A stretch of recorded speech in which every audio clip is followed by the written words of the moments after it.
வணக்கம் TNPSC dreamers.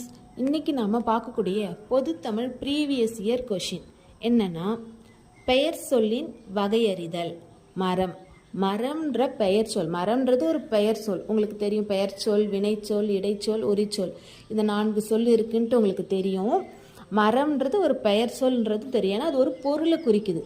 உயிருள்ள பொருளோ உயிரற்ற பொருளோ ஒரு பொருளை குறித்தா அதை நம்ம பெயர் சொல் சொல்லுவோம். இப்போ பெயர் சொல்லிலே 2 வகை இருக்குது, தெரியும் இல்லையா? இடுகுறி பெயர், காரணப்பெயர். இடுகுறி பெயரில் 2 வகை இருக்குது. இடுகுறி பொது பெயர், இடுகுறி சிறப்பு பெயர். காரண பெயர்லையும் 2 இருக்குது. இடுகுறி காரண பொது பெயர், காரண சிறப்பு பெயர் அப்படின்ட்டு 2 வகை இருக்குது. இப்போ மரம், இடுகுறி பெயர்னா என்ன, காரண பெயர்னா என்ன?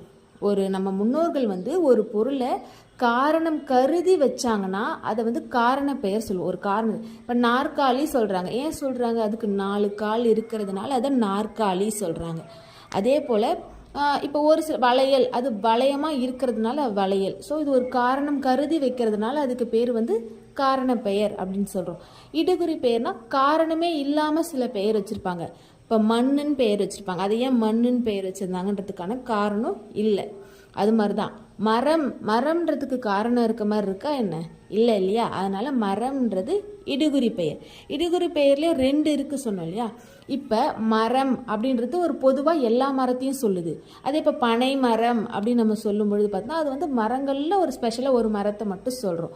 அப்போ மரம்ன்றது பார்த்தோன்னா பொதுவாக இருக்குது. அப்போ இடுகுறி பொது பெயர் தான் இதுக்கான ஆன்சர். இந்த விளக்கம் உங்களுக்கு பிடிச்ச மாதிரி இருந்துச்சுன்னா டக்குன்னு ஒரு லைக்கை தட்டி விடுங்க பார்க்கும்.